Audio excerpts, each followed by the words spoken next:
നമസ്കാരം. ബജറ്റ് പ്രത്യേക ബുള്ളറ്റിനിലേക്ക് സ്വാഗതം. പ്രധാന വാർത്തകൾ. കേന്ദ്ര ബജറ്റ് അവതരിപ്പിച്ചു. ആദായ നികുതി പരിധി 12 ലക്ഷമായി ഉയർത്തി. ഇൻഷുറൻസ് മേഖലയിൽ 100% വിദേശ നിക്ഷേപം. ബീഹാറിന് വമ്പൻ പദ്ധതികൾ, കേരളത്തിന് അവഗണന.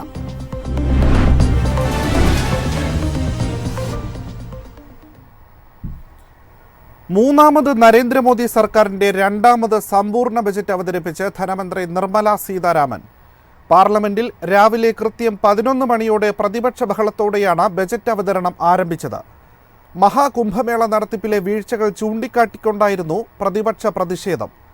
മോദി സർക്കാരിൻ്റെ വികസന നേട്ടങ്ങൾ എടുത്തു പറഞ്ഞുകൊണ്ടാണ് നിർമ്മല സീതാരാമൻ തൻ്റെ 8ാമത് ബജറ്റ് അവതരണം ആരംഭിച്ചത്. ലോകത്ത് അതിവേഗം വളരുന്ന സമ്പദ് വ്യവസ്ഥയാണ് ഇന്ത്യയുടേതെന്ന് ധനമന്ത്രി പറഞ്ഞു. 6 മേഖലകളിലാണ് ഈ ബജറ്റ് ഊന്നൽ നൽകുന്നതെന്നും ധനമന്ത്രി വ്യക്തമാക്കി. കാർഷികം, വ്യാവസായികം, തൊഴിൽ, ആരോഗ്യം, നികുതി, കായികം തുടങ്ങി എല്ലാ മേഖലയിലും സുപ്രധാന പ്രഖ്യാപനങ്ങൾ. ബീഹാറിന് വാരിക്കോരി നൽകിയപ്പോൾ കേരളത്തിന് നിരാശയായിരുന്നു ഫലം.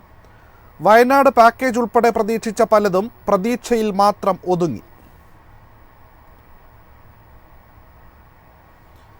മധ്യവർഗത്തിൻ്റെ ശക്തി കൂട്ടുന്ന ബജറ്റാണെന്ന ആമുഖത്തോടെ ധനമന്ത്രി വികസിത ഭാരതത്തിലേക്കുള്ള വളർച്ചയെ ത്വരിതപ്പെടുത്തുന്ന സുപ്രധാന പ്രഖ്യാപനങ്ങളിലേക്ക് കടന്നു. ആദായ നികുതി പരിധി ഉയർത്തിയതാണ് ഇതിൽ പ്രധാനം. 12 ലക്ഷം രൂപ വരെ ആദായ നികുതിയില്ല. പുതിയ ആദായ നികുതി ബിൽ അടുത്തയാഴ്ച പാർലമെന്റിൽ അവതരിപ്പിക്കും. മുതിർന്ന പൗരന്മാർക്കുള്ള TDS പരിധി വർദ്ധിപ്പിച്ചു. കൂടാതെ നികുതി കിഴിവിനുള്ള പരിധി തുകകൾ വർദ്ധിപ്പിക്കും. മുതിർന്ന പൗരന്മാരുടെ പലിശ ഇളവിനുള്ള പരിധി നിലവിലെ 50,000 രൂപയിൽ നിന്ന് 1 ലക്ഷം രൂപയായി ഉയർത്തി. വാടകയുടെ TDSനുള്ള വാർഷിക പരിധി 2.40 ലക്ഷം രൂപയിൽ നിന്ന് 6 ലക്ഷം രൂപയായി ഉയർത്തുകയും ചെയ്തു. ഇത് ചെറുകിട നികുതിദായകർക്ക് പ്രയോജനം ചെയ്യുമെന്ന് ധനമന്ത്രി പറഞ്ഞു. ഇൻഷുറൻസ് മേഖലയിൽ പൂർണ്ണതോതിൽ നേരിട്ടുള്ള വിദേശ നിക്ഷേപം അനുവദിക്കുമെന്ന ബജറ്റ് പ്രഖ്യാപനം. നിലവിൽ അനുവദിച്ചിട്ടുള്ള 74% വിദേശ നിക്ഷേപം 100%ആക്കുമെന്നാണ് ധനമന്ത്രി വ്യക്തമാക്കിയത്. ഇതിനായി ഇൻഷുറൻസ് ഭേദഗതി ബില്ല് അവതരിപ്പിക്കും. ഇൻഷുറൻസ് വിപണിയിൽ കൂടുതൽ ആഗോള കമ്പനികളെ കൊണ്ടുവന്ന് മത്സരം ശക്തിപ്പെടുത്തുകയാണ് സർക്കാർ ലക്ഷ്യം. ഇൻഷുറൻസ് നിയമം, ലൈഫ് ഇൻഷുറൻസ് കോർപ്പറേഷൻ നിയമം, ഇൻഷുറൻസ് റെഗുലേറ്ററി ഡെവലപ്മെൻറ്റ് അതോറിറ്റി നിയമം എന്നിവ ഭേദഗതി ചെയ്യാനാണ് നീക്കം. ബീഹാറിന് കാര്യമായ പരിഗണന നൽകുന്ന ബജറ്റായിരുന്നു ധനമന്ത്രി ഇന്ന് അവതരിപ്പിച്ചത്. ബീഹാറിനെ ഫുഡ് ഹബ്ബാക്കുമെന്ന പ്രഖ്യാപനം.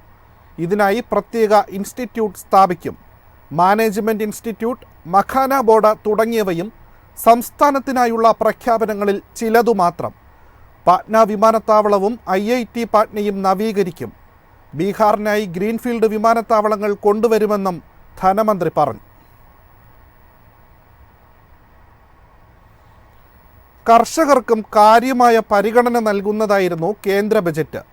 100 ജില്ലകൾ കേന്ദ്രീകരിച്ച് 1.7 കോടി കർഷകർക്ക് പ്രയോജനപ്പെടുന്ന വിവിധ പദ്ധതികൾ, കിസാൻ പദ്ധതികളിൽ വായ്പാ പരിധി ഉയർത്തുമെന്ന പ്രഖ്യാപനം. കിസാൻ ക്രെഡിറ്റ് കാർഡിൻ്റെ പരിധി 3 ലക്ഷത്തിൽ നിന്ന് 5 ലക്ഷമാക്കി.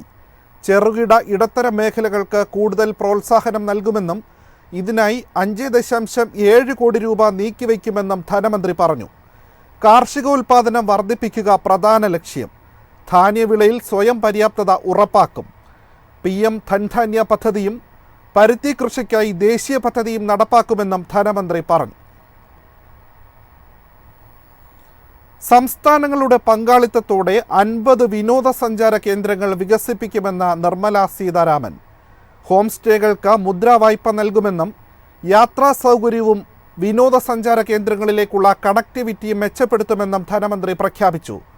സ്വകാര്യ മേഖലയുമായി സഹകരിച്ച ഇന്ത്യയിലെ മെഡിക്കൽ ടൂറിസം പ്രോത്സാഹിപ്പിക്കുമെന്നും ബുദ്ധൻ്റെ ജീവിതവുമായി ബന്ധപ്പെട്ട ടൂറിസം സ്ഥലങ്ങളിൽ സർക്കാർ പ്രത്യേക ശ്രദ്ധ നൽകുമെന്നും മന്ത്രി കൂട്ടിച്ചേർത്തു. പ്രധാന വാർത്തകൾ ഒരിക്കൽ കൂടി.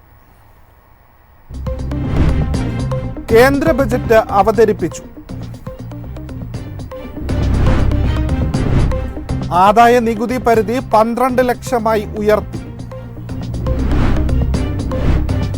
ഇൻഷുറൻസ് മേഖലയിൽ 100% വിദേശ നിക്ഷേപം. ബീഹാറിന് വമ്പൻ പദ്ധതികൾ, കേരളത്തിന് അവഗണന.